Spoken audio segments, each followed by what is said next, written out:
After Beezer was diagnosed, I became riddled with guilt. I yelled at myself. Why hadn't I found Beezer's problem sooner? Why didn't I feed the bees better food? Why hadn't I taken them for more walks? Was I selfishly prolonging Beezer's life? You see, my ego was running the show. My ego even suggested that this whole thing was my fault. And now I was carrying this guilt around my neck like an anchor. I was also deeply disappointed in the unfairness of it all. Beezer was just 9 years old, and I had thought this final step in his life would be several years down the road. I was angry, and I felt cheated. I also felt fear. Real numbing to the bone kind of fear. This 85-pound lapdog had found his way into my heart. I hadn't given permission for change like this to occur, and I had no idea how to cope with his terminal illness. Quite frankly, I was terrified of losing my best friend. Fear began to drive my life. I was consumed with dread over things that were going to happen in the future. Things like worrying about how much time we had left, instead of making the most of the days we had left. I agonized over what signs I should look for. I was constantly focused on the next day, the next set of tests, the next appointment with the doctor.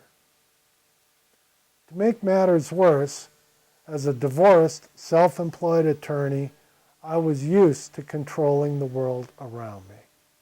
So I set out to control my dog's disease. I would find more doctors, and better treatment. I'd devote countless hours to Beezer's care.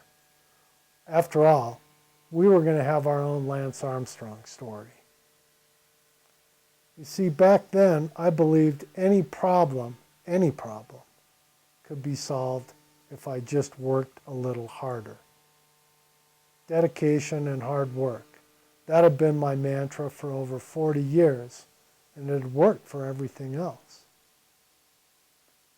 And I also felt a great sense of urgency as I looked into those warm, brown eyes. You see, they stared directly into my eyes and then into my heart. The eyes said to me, "There's not much time." So along with finding one doctor after another for the Beezer, I became obsessed with searching the internet for cures and strategies. There had to be a treatment out there. Could I find it in time? What if I just worked a little bit harder? That was my world as 2004 closed and 2005 rang in. It seemed I was locked in a battle of wills with the universe. Incurable disease? Not if I could help it. I wasn't going to lose my Beezer. Well, of course I didn't come out on top in that one. In fact, the universe has yet to call and run the divine plan past me for approval. I'll explain in the next video what happened next.